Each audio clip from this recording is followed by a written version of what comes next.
Hello viewers, आप देख रहे हैं मेरा YouTube channel circuit education. We are talking about current electricity. इससे पहले हमने करंट इलेक्ट्रिसिटी के अबाउट मेन टॉपिक्स के बारे में डिस्कस किया था, लेकिन उसके बावजूद भी कुछ टॉपिक्स रह गए थे। इंशाल्लाह आज के लेक्चर में उन टॉपिक्स को वाइंड अप कर लेंगे। तो बढ़ते हैं अपने टॉपिक पर। फर्स्ट हमारे पास टॉपिक है कॉम्बिनेशन ऑफ रेजिस्टर्स। आपको याद है कि हमने कॉम्बिनेशन ऑफ कैपेसिटर्स पढ़े थे इलेक्ट्रोस्टैटिक चैप्टर में। पॉइंट सेम ही है, लेकिन थोड़ा सा डिफरेंट ये है कि वहां पर हमने कैपेसिटर के अबाउट बात की थी, लेकिन यहाँ पर हम रेजिस्टर्स के अबाउट बात करेंगे। तो देखते हैं इस टॉपिक में क्या होता है। Quite often we find electric circuit containing a large number of elements such as resistors, capacitors or batteries। अगर हम एक इलेक्ट्रिक सर्किट के अबाउट बात करें तो उसमें कंप्राइजेस होते हैं बहुत सारे एलिमेंट, जैसे कि उसमें रेजिस्टर्स होते हैं, कैपेसिटर्स होते हैं एंड बैटरीज होते हैं। लेकिन वो जो ये तीन जो चीजें हैं आपस में कनेक्टेड होते हैं एज अ कॉम्प्लिकेटेड, मतलब कि पेचीदा फॉर्म में ये कनेक्टेड होते हैं। वी कॉल सच सर्किट और नेटवर्क, हम उनको सर्किट और नेटवर्क कहते हैं। अगर आप एक सर्किट देखें तो उसमें आपको बहुत सारी चीजें नजर आएंगी, जैसे resistors, capacitors and batteries connected होंगी, लेकिन वो कॉम्प्लिकेटेड फॉर्म में होते हैं। ठीक है, देखो आगे। फॉर केस ऑफ रेजिस्टर्स, हम यहाँ पर बात करेंगे रेजिस्टर्स के अबाउट कि किस तरीके से रेजिस्टर्स किसी सर्किट में कनेक्टेड होते हैं। We consider here few types of networks. हम यहाँ पर कुछ नेटवर्क्स देखेंगे सर्किट्स के अबाउट। तो 4 टाइप्स के सर्किट्स में रेजिस्टर्स लगे होते हैं इस तरीके से। ठीक है, पहले देखो ये कंडीशन है और ये सेकंड है, थर्ड एंड फोर्थ। ठीक है, ये जो कंडीशंस है, ठीक है, इस तरीके से सर्किट में हम रेजिस्टर्स को कनेक्टेड करवाते हैं। देखो यहाँ पर 4 different ways in which 3 resistors R1, R2 and R3 might be connected from a network। हमारे पास 4 डिफरेंट वेज हैं जिसमें हमने 3 रेजिस्टर्स को कनेक्टेड किया इन अ नेटवर्क फॉर्म में। ठीक है, नंबर सेकंड वन देखो। Number one, the resistor are jointed end to end providing a single part to a current between the points A and B। इनमें कॉमन फैक्टर ये है कि ये जो रेजिस्टर है आपस में कनेक्टेड है, वन रेजिस्टर है and second resistor and third resistor. लेकिन इन रेजिस्टर्स के अंदर जो करंट है उसको सिंगल पाथ होगा, उसको एक सॉलिटरी सिंगल एक वन पाथ होगा जो कि 8 बी की तरफ होता है। ठीक है, इनमें वोल्टेज होते हैं 8 बी होते हैं, सारे रेजिस्टर्स में ऐसे ही होगा। लेकिन आप यहाँ पर देख रहे हैं कि ये जो रेजिस्टर्स है आपस में डिफरेंट टाइप्स कनेक्टेड है, लेकिन इनमें जो करंट को है वो दरअसल सिंगल पाथ है, ये याद रखिए। Such an arrangement of resistors is called series connection. एसी अरेंजमेंट को हम सीरीज कनेक्शन कहते हैं, लेकिन ये दोनों आपस में थोड़े से डिफरेंट होंगे। ठीक है, आगे चल के इनको भी हम डिफाइन करेंगे, उसको हम पैरेलल कॉम्बिनेशन कहते हैं। Any number of resistors can so jointed in which the same current. ऐसी अरेंजमेंट जिसमें रेजिस्टर्स को ज्वाइंटेड किया जाए, कनेक्टेड किया जाए, जिसमें करंट सेम हो, will flow through the each resistors. हर एक रेजिस्टर्स में, इन सारे रेजिस्टेंस में जो करंट का फ्लो है वो एक है। तो वो any number of resistors can so jointed in which, जिसमें क्या है कि करंट सेम है, will flow through the each resistor. हर एक रेजिस्टेंस में जो करंट है वो सेम है, स्टेडी है, करंट में कोई भी चेंजिंग नहीं आएगा। The resistors two said to be joined in parallel between the points A and B. In this arrangement, each resistance provides an alternate path to the current between end of A and B, which means the current I is divided a point X into 3 different paths in respective resistors। देखो यहाँ पर इसमें बात कर रहा है कि इसमें रेजिस्टेंस जो है वो पैरेलल मैनर में कनेक्टेड है। इस पैरेलल मैनर में कनेक्टेड होने की वजह से जो करंट है इन तीनों रेजिस्टर्स में एक जितना डिवाइडेड हो जाएगा, मतलब तीनों रेजिस्टर में जो करंट का अमाउंट है वो सेम ही है। ठीक, एंड हर एक इसका जो करंट का जो डायरेक्शन है वो ए टू बी होगा, यहाँ पर कहाँ गया ए टू बी, ठीक है। And ultimately rejoins at end of point B, वो पॉइंट बी पर आके ज्वाइन होते हैं।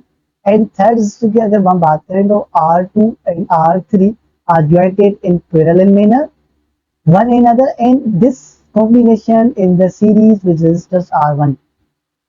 देखो थर्ड की यहाँ पर बात करें कि जो R2 है एंड R3 रजिस्टर ये आपस में पैरेलल मैनर में कनेक्ट है, जबकि ये जो R1 है ये सीरीज इन मैनर में है, ठीक।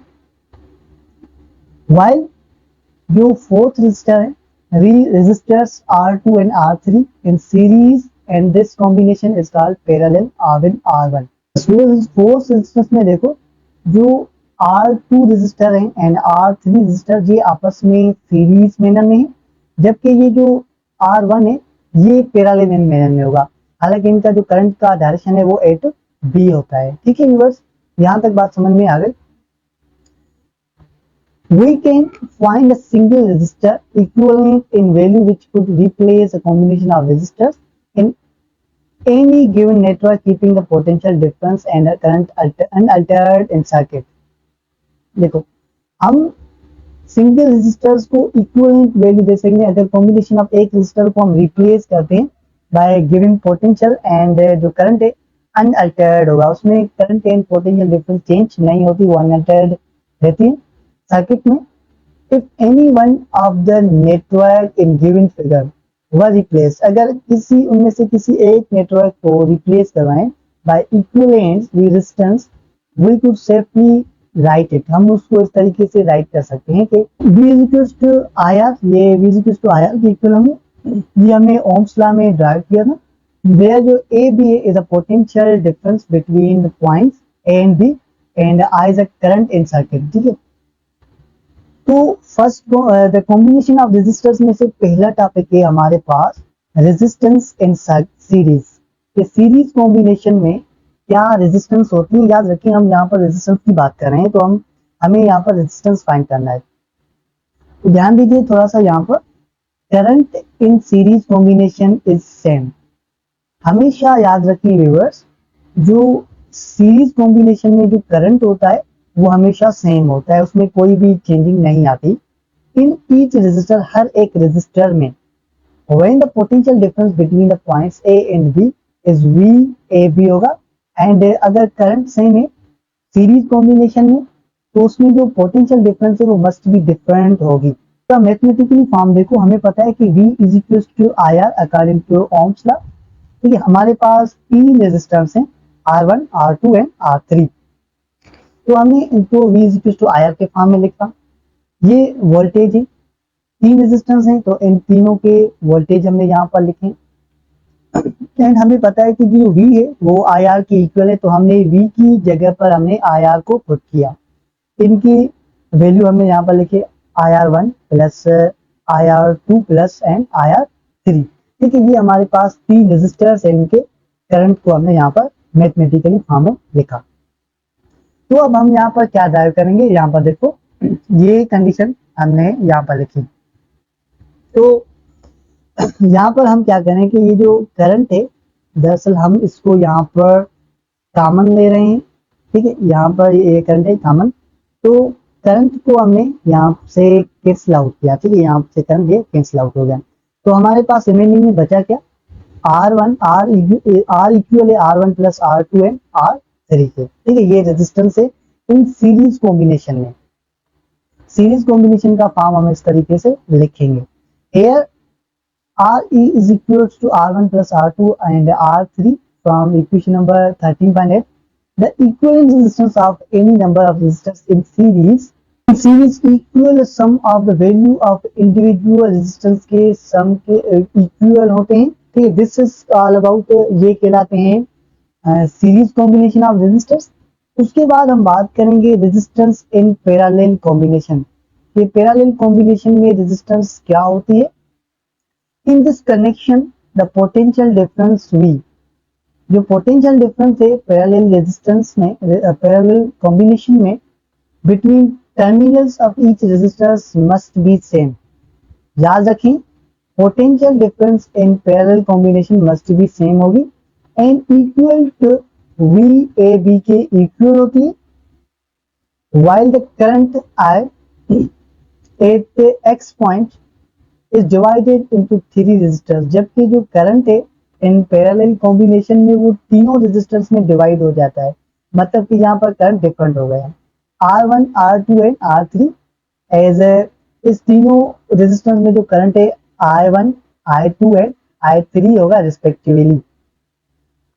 फ्रॉम ओम्स लॉ हमें पता है अबाउट ओम्स लॉ के V is equal to IR होता है। जब हम I को बाहर निकालेंगे करंट को तो ये कंडीशन इस तरीके से बन जाएगी पोटेंशियल डिफरेंस ओवर रेजिस्टेंस के। तो हमारे पास तीन रेजिस्टेंस है, यहाँ पर तीनों में करंट है तो ये बनेगा V over R2 V over R3।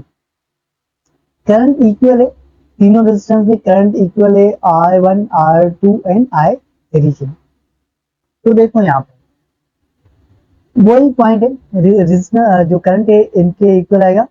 Okay V over R1 plus V over R2 plus V over R3 के। अब हम यहाँ पर क्या कर रहे हैं, देखो इसको यहाँ पर समझते हैं कि यहाँ पर हमने जो पोटेंशियल डिफरेंस है V को यहाँ पर हमने कॉमन लिया, ठीक है, V को हम यहाँ पर कैंसिल आउट कराते हैं तो ये इक्वल हुआ 1 over R equal E means equivalent resistance equal है I over R1 plus I over R2 and I over R3 के इक्वल आएगा। तो हम बात कर रहे थे पोटेंशियल डिफरेंस की, तो 1 over V A B current आया, ठीक है। जब रेजिस्टेंस को बाहर निकालते हैं तो रेजिस्टेंस इक्वल होती है I ओवर V के, ठीक है।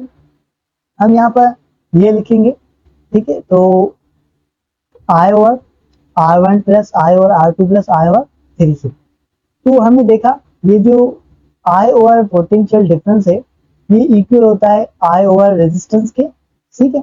तो हम ये वैल्यू यहाँ पर लिखेंगे कि current over resistance plus current over resistance 2 and current over resistance 3, ये इन तीनों रेजिस्टेंस में जो करंट डिवाइड हो गया दरअसल इसकी वजह से जो करंट है वो डिफरेंट हो जाता है इन पैरेलल कॉम्बिनेशन में, ठीक है। ये कंडीशन दरअसल जो होती है वो पैरेलल रेजिस्टेंस पैरेलल कॉम्बिनेशन कहलाती है।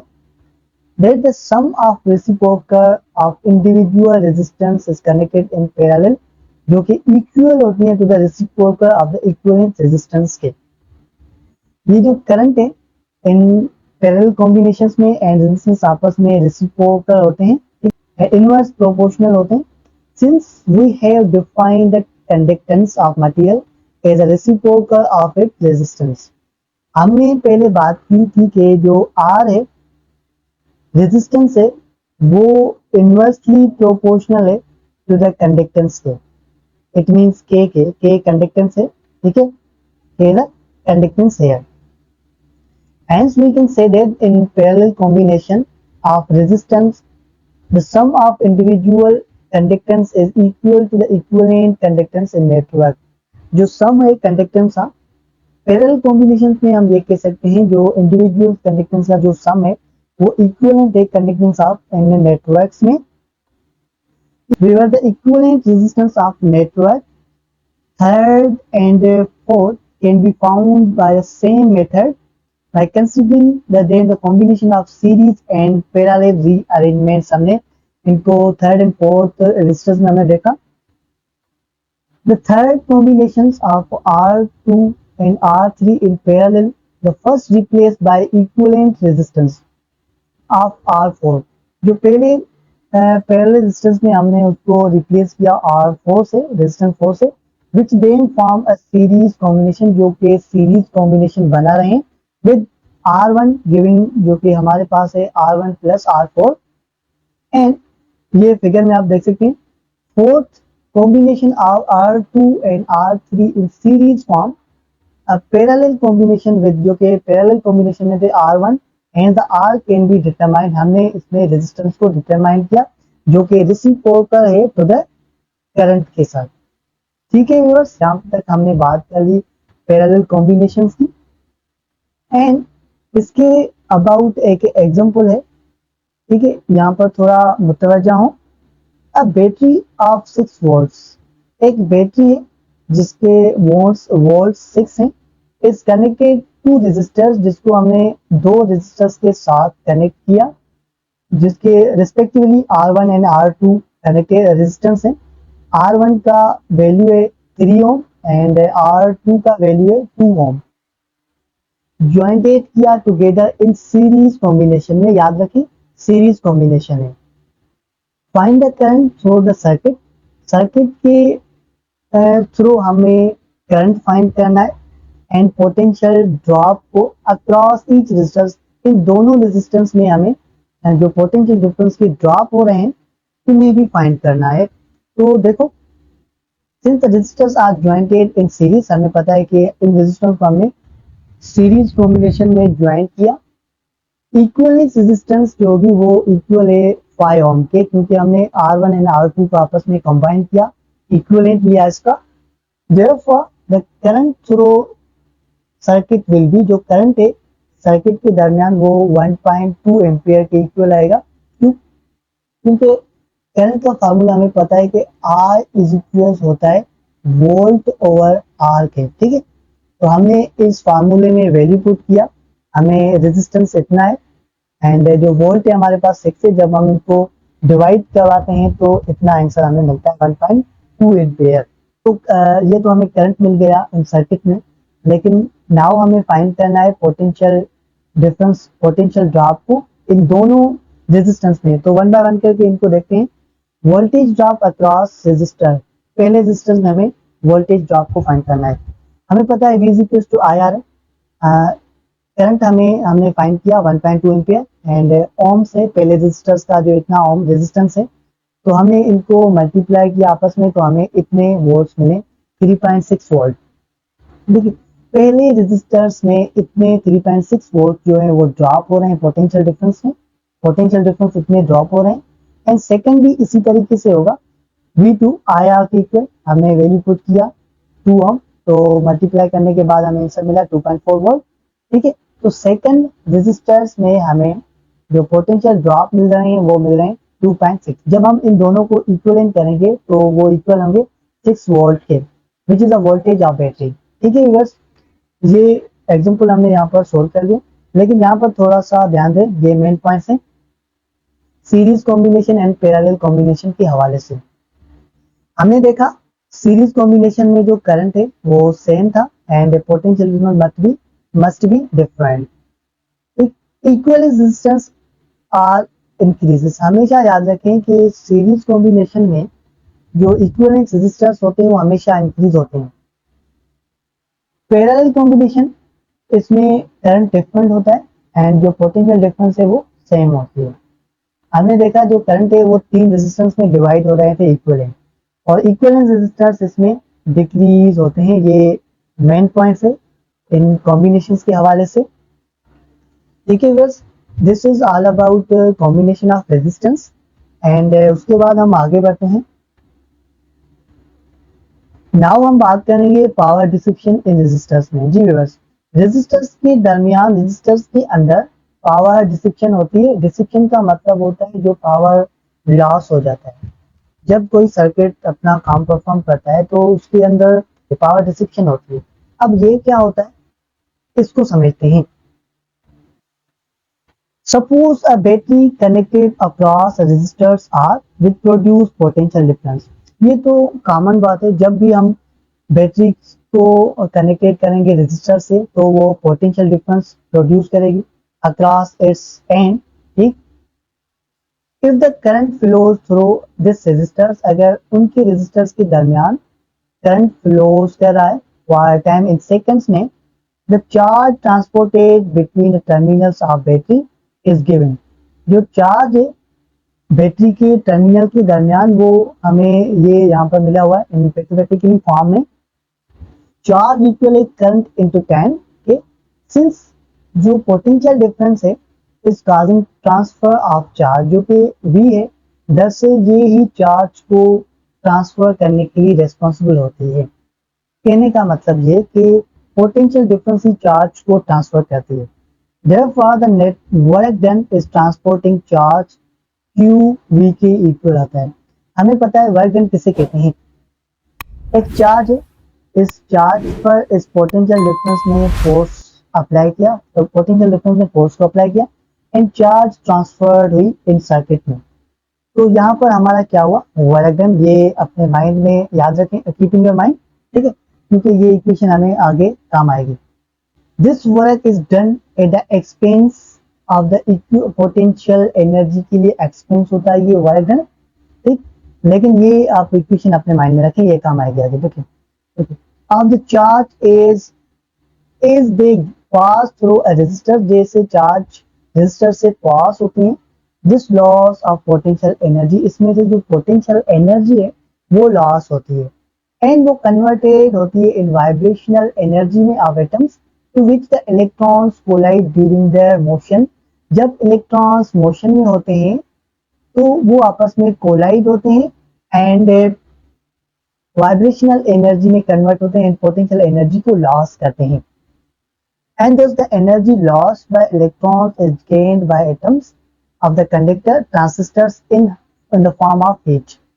ठीक है, जो इलेक्ट्रॉन्स एनर्जी को लॉस करते हैं जो कि एटम्स से गेन हुई transfer in the form of heat में, दस वो हीट के फॉर्म में लॉस होती हैं। ये मेन पॉइंट है, पावर डिसिप्शन होता है in the form of heat. Hence the heat developed in the resistors in seconds, जो हीट डेवलप होती है रेजिस्टेंस में सेकंड एंड QV वो दरअसल QV की इक्वल है। वी डिफाइन अ पावर, हम पावर को इस तरीके से डिफाइन करते हैं, हमें पता है the power is the rate of doing work, ठीक। पावर हम इस तरीके से, the work done per time that's known as power. The work done और energy spend per unit time that's known as a power, हम उसको power कहते हैं। इतना तो आपको पता है। Hence the power is dissipated, जब पावर उसमें डिसिपिटेट हो रहा है, लॉस हो रहा है, वेस्ट हो रहा है एज अ हीट, हीट के फॉर्म में due to the electric current की वजह से जो कि रेजिस्टर्स में बन रहा है। हम इसको मैथमेटिकली फॉर्म में इस तरीके से लिखेंगे। देखो बिकॉज हमें पता है जो वर्क डन है वो सॉरी जो पावर है वो इक्वल है वर्क डन पर टाइम के, ठीक। तो पावर इक्वल है QV ओवर टाइम के। अब ये कहाँ से बना, मैंने आपको रिसेंटली कहा कि ये इक्वेशन अपने माइंड में रखें क्योंकि हम इस इक्वेशन को यूज करेंगे। वर्क डन इक्वेशन है, वर्क डन इक्वल है किसके, QV के। तो हम यहाँ पर क्या कर रहे हैं, इस W को, वर्क डन को रिप्लेस करवा रहे हैं QV वैल्यू से, ठीक है। टाइम सेम रहेगा यहाँ पर टाइम, ठीक। हमारे पास एक फार्मूला बना पावर का, और जो फार्मूला है वर्क का वो VI बना। अब ये VI कैसे बना, देखो बिकॉज हमें पता है जो I है वो इक्वल होता है चार्ज पर टाइम के, ठीक है। दिस इज ये करंट की डेफिनेशन है, as we know that charge per time that's known as current, हम उसको करंट कहते हैं। अब यहाँ पर हम क्या कर रहे हैं कि इस वैल्यू को चार्ज पर टाइम को, देखो यहाँ पर चार्ज पर टाइम को हम रिप्लेस करवा रहे हैं करंट से, ठीक है। तो ये पावर का फार्मूला बना VI, क्लियर है इतना। यहाँ पर लिखा हुआ है कि current equal to charge per time, हम इसको रिप्लेस करवा रहे हैं I से। This is the general relation for power delivered from source of electric current. ये पावर डिलीवर्ड का एक जनरल रिलेशन है from the source of electric current operating as a voltage from Ohm's law equation से हमने इसको drive किया।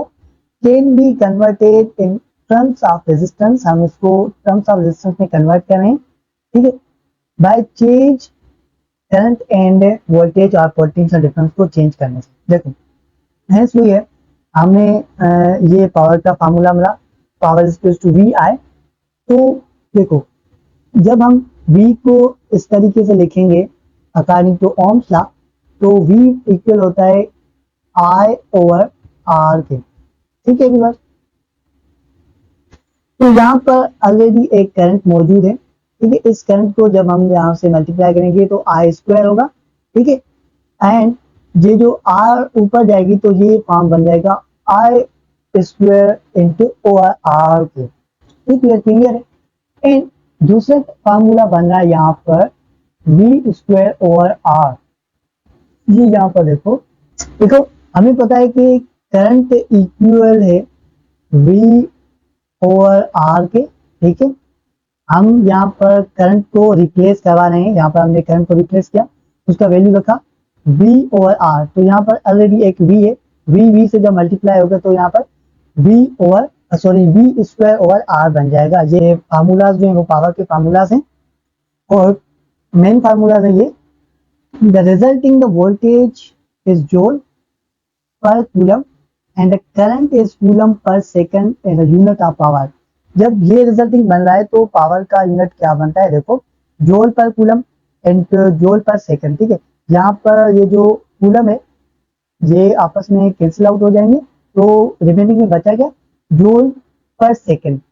हमेशा याद रखें कि जूल पर सेकंड होता है ये इक्वल होता है वाट के, ठीक है। एज बी नोटेड कि पावर का जो यूनिट होता है वो वाट होता है एंड वाट इक्वल होता है जूल पर सेकंड से, ये भी आपको याद रखना है। Higher values of power express in kilowatt. जो पावर के हायर वैल्यूज होते हैं हम उनको एक्सप्रेस करवाते हैं किलोवाट में, जो कि इक्वल है, किलोवाट इक्वल है 1000 वाट्स और मेगावाट्स। मेगावाट्स इस तरीके से भी लिखते हैं एंड जो मेगावाट्स हैं वो इस तरीके से भी लिखते हैं 10⁶ वाट्स के इक्वल।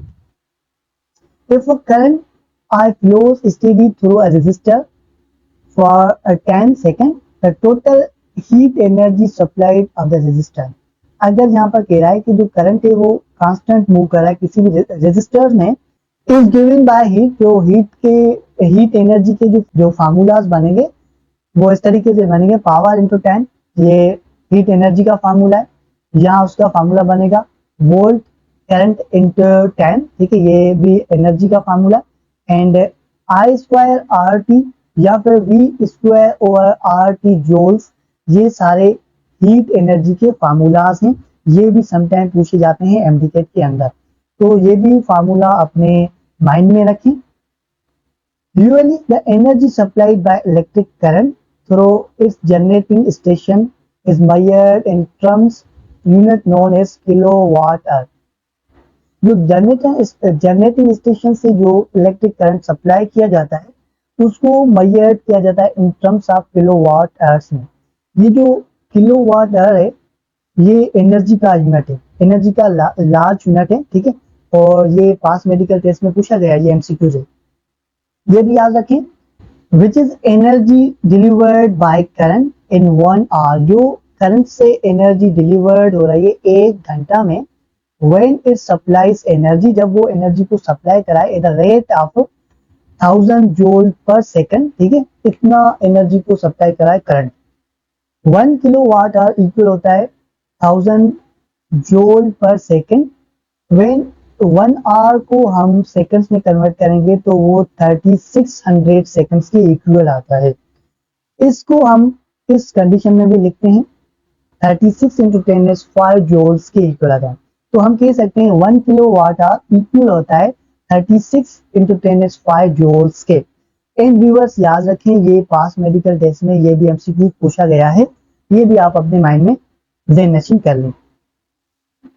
इसके हवाले से एग्जांपल है, देखो इसको भी सॉल्व कर लेते हैं। मैं हर चैप्टर में से एक एग्जांपल को सॉल्व करवाता हूँ क्योंकि मेडिकल टेस्ट में एग्जांपल भी आ जाते हैं, तो इसलिए यहाँ पर हम प्रैक्टिकल तौर पर इस एग्जांपल को भी सॉल्व कर लेते हैं। 100 watts bulb is operated 240 volts. एक 100 वाट बल्ब है जो कि ऑपरेटेड हो रहा है 240 वोल्ट्स वाज द करंट, उसमें हमें करंट को फाइंड करना है थ्रू बल्ब। तो हमें यहाँ पर ये वाला फार्मूला यूज करना है, power is equal to V I. Power हमें कितना मिला हुआ है, 100 वाट मिला हुआ है, जो कि इक्वल है पोटेंशियल डिफरेंस 240 के, एंड करंट को हमें फाइंड करना है। जब हम इस फार्मूला को रीअरेंज करेंगे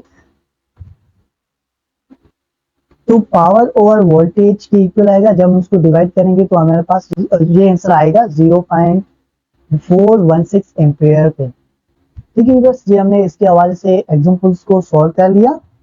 एंड यहाँ पर एक पॉइंट याद रखें बल्ब के हवाले से, आप मोस्टली सिटीज में जब आप देखेंगे तो आपको जो रेड बल्ब है, आपको रेड बल्ब वहां पर नहीं मिलेगा, क्योंकि ये जो रेड बल्ब है वो कुछ ज्यादा वोल्टेज कंज्यूम करता है as compare to white bulb.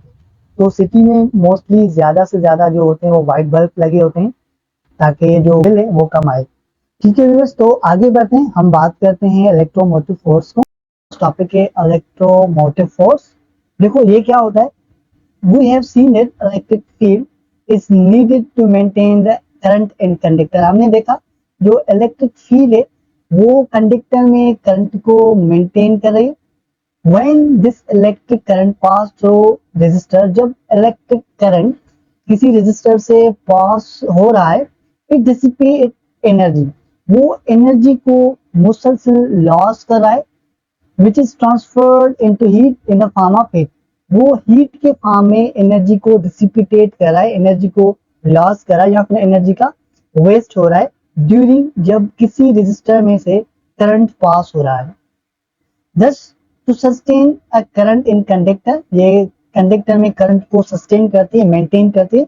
some source of energy is needed, हमें कुछ एनर्जी की सोर्स की नीड है, so that, इसलिए कि it could continuously supply equal power, कि वो जो एनर्जी के सोर्स हैं जो हमें नीड है वो सप्लाई करते हैं power, equal power to that which is dissipate as heat, जो पावर हीट के फॉर्म में डिसिपिटेट हो गया है इन रेजिस्टर।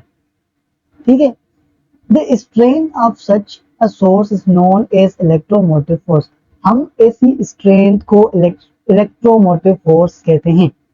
ये क्या होता है, इसकी डेफिनेशन हम नीचे करके डिस्कस करेंगे। Usually, the potential difference that exists between two terminals of battery or any source of electrical energy।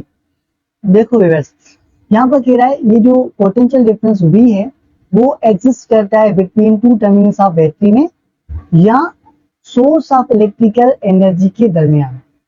ठीक है, when it's not connected to any external circuit is called as electromotive force। जब हम इसको किसी external circuit से connect नहीं करते तो हम इसको कहते हैं इलेक्ट्रोमोटिव फोर्स।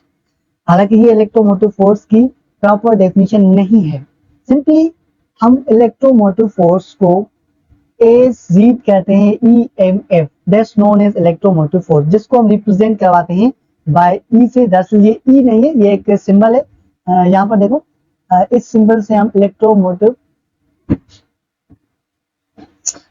इस सिंबल से इस इलेक्ट्रोमोटिव फोर्स को रिप्रेजेंट किया जाता है।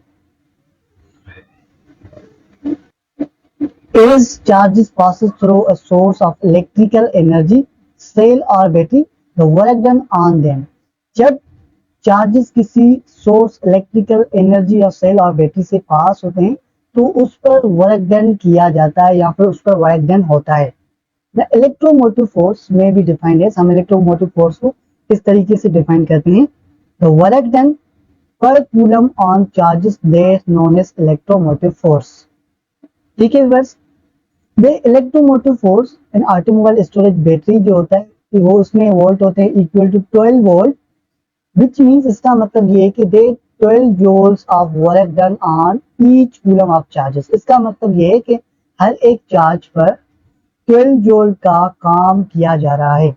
That passes through a battery, जो बैटरी से पासिस होके जा रहे हैं, in which in the case of battery the chemical energy convert into electrical energy में, by means work done on the charges in transmit through it, इसमें work done charges पर हो रहा है। इन जनरेटर, जनरेटर में क्या है कि मैकेनिकल एनर्जी कन्वर्टेड होती है इनटू इलेक्ट्रिकल एनर्जी में। ठीक है बस, एंड इन थर्मोकपल में क्या होता है, जो हीट एनर्जी है वो कन्वर्ट होगी electrical energy and so on. The electromotive force on electrical source bears a relationship to its power output in a volus to that the applied force, वो applied force power output है वो applied force के साथ analogous है to the mechanical power in machine में, which is the reason, यही reason है for इसके नेम क्या। Let's us consider simple circuit. Suppose करें व्यूअर्स कि हमारे पास एक सिंपल सर्किट है in which the resistance R is connected by leads, जिसमें resistance connected by leads is of negligible resistance to the terminals of battery से negligible resistance connected है। तो जब हम बैटरी को इस सर्किट को बैटरी से कनेक्ट करवाएंगे तो इसमें करंट फ्लो होगा through resistor in a direction from A to B। ठीक है, यहाँ से करंट यहाँ तक फ्लो करना स्टार्ट करेगा। Potential difference of V A जो पॉइंट है उसका पोटेंशियल डिफरेंस हायर होता है as compare to V B से। Same current will flow through the battery from its negative terminal to the positive terminal. जो same amount of current है वो negative terminal से फ्लो करता है टू द पॉजिटिव टर्मिनल की तरफ। Battery is made up of some electrolyte and electrodes for the production of electromotive force. Viewers, हमें पता है जो बैटरी है वो इलेक्ट्रोलाइट एंड इलेक्ट्रोड्स की बनी होती है for the production of electromotive force. दरअसल बैटरी इलेक्ट्रोमोटिव फोर्स को प्रोड्यूस करती है, जनरेट करती है। Hence, when this current flows, a battery जब बैटरी में से वो करंट फ्लोज करेगा, it encounters some resistance by the electrolyte present between two electrodes. वो जब करंट फ्लो करता है बैटरी में से वो इनकाउंटर करता है सम रेजिस्टेंस को विद बाय द इलेक्ट्रोलाइट जो कि मौजूद होते हैं, प्रेजेंट होते हैं टू इलेक्ट्रोड्स के दरमियान। This resistance known as internal resistance. Viewers, हम ऐसी रेजिस्टेंस को इंटरनल रेजिस्टेंस कहते हैं। एंड याद रखें, इंटरनल रेजिस्टेंस को हम स्मॉल आर से रिप्रेजेंट करवाते हैं। मेन पॉइंट है this current in the circuit Ohm's law given by relation. ये जो कंडीशन है हमने ओम्स लॉ से बनाई। किस तरीके से, देखो व्यूअर्स, हमें पता है जो करंट है वो इक्वल होता है वोल्ट ओवर रेजिस्टेंस के। तो हम यहाँ पर इस वोल्ट की जगह पर हम यहाँ पर इलेक्ट्रोमोटिव की बात करेंगे क्योंकि हमारा जो टाइटल है वो इलेक्ट्रोमोटिव फोर्स है। एंड आर, ठीक है, ये एक्सटर्नल रेजिस्टेंस है। प्लस में यहाँ पर हम बात करेंगे स्मॉल रेजिस्टेंस की, स्मॉल रेजिस्टेंस, वेयर ये जो स्मॉल आर है ये इंटरनल रेजिस्टेंस है। ठीक, electromotive force equal I R plus I R के जब हम इसको रीअरेंज करवाते हैं। हियर जो I R is a voltage to drive the current, ये वोल्टेज है जो करंट से ड्राइव है। तो the external resistor R and जो आई एंड स्मॉल आर है ये लॉस्ट वोल्टेज है जो कि ड्राइविंग हो रहे हैं current through the internal resistance से जो कि ड्राइव होते हैं ऑफ द बैटरी। डिनोटिंग, हम इसको डिनोटेट कराते हैं आई आर से। The potential difference between two terminals of the battery B. जो पोटेंशियल डिफरेंस है बैटरी के दो टर्मिनल्स के दरमियान उसको हम इस तरीके से लिखेंगे। देखो V is equal to E minus I R. ये कहाँ से बना, देखो व्यूअर्स, हमें पता है ओम्स लॉ जो V is equal to I R के इक्वल होता है। हम आई आर को रिप्लेस करते हैं V से एंड इस V को यहाँ से बाहर निकालेंगे तो ये जो प्लस में कंडीशन है ये माइनस में आ जाएगी। ठीक है viewers, this shows that the potential difference V between terminals of the battery drops. ये शो कर रहा है कि पोटेंशियल डिफरेंस बैटरी के दरमियान में लॉस हो रही है, ड्रॉप हो रही है। When it delivers a current, जब वो करंट को डिलीवर करेगी।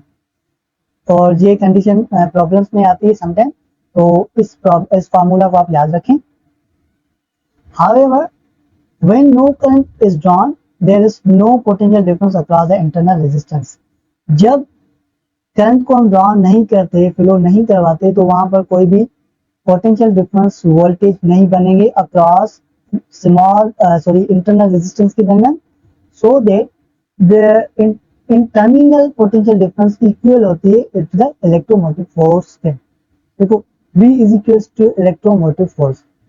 ये कब होगा, जब हम किसी टर्मिनल्स में कोई भी करंट को फ्लो नहीं कराएंगे तो उसमें जो V है पोटेंशियल डिफरेंस है वो जीरो होगी। ठीक है, तो तब ये कंडीशन आएगी कि जो पोटेंशियल डिफरेंस है वो इक्वल होती है इलेक्ट्रोमोटिव फोर्स के। In affect we can say that the internal resistance of a battery governs maximum current. जो इंटरनल रेजिस्टेंस होती है बैटरी की वो गवर्न्स करती है maximum current it can supply, जब हम उसको सप्लाई करेंगे।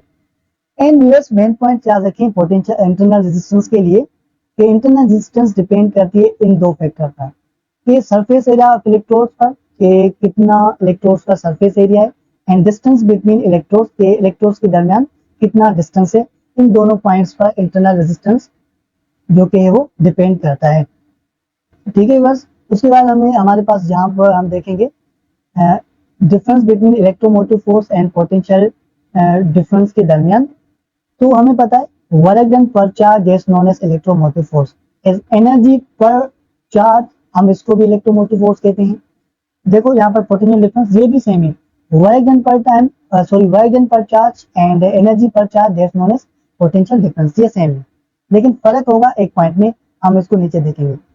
इन दोनों का जो यूनिट है वो सेम है, दोनों का यूनिट होता है वोल्ट, एंड वोल्ट इक्वल होता है जूल पर कूलम के, and both are scalar quantities, इनको मैग्नीट्यूड होता है ओनली, इसको इन दोनों को डायरेक्शन नहीं होगा। जो इलेक्ट्रोमोटिव फोर्स है वो होल सर्किट में होता है, एंड जबकि potential difference any two points में होता है इन सर्किट में, ये दरअसल डिफरेंस इन दोनों में। मैंने आपको कहा कि जो इलेक्ट्रोमोटिव फोर्स होता है वो होल सर्किट में प्रेजेंट होता है, जबकि potential difference any two points के सर्किट में मौजूद होता है, ए टू बी, ठीक है। एंड एक्सटर्नल रेजिस्टेंस जो कि कैपिटल आर है, and internal resistance always in series manner. Electromotive force में external resistance and internal resistance series in manner में होते हैं, ठीक है बस। तो यहाँ तक करंट इलेक्ट्रिसिटी का चैप्टर 1 हुआ, एंड इंशाल्लाह मिलेंगे नेक्स्ट चैप्टर में। तो तब तक के लिए मुझे इजाजत दें और आप अपना ख्याल रखें। Thank you very much.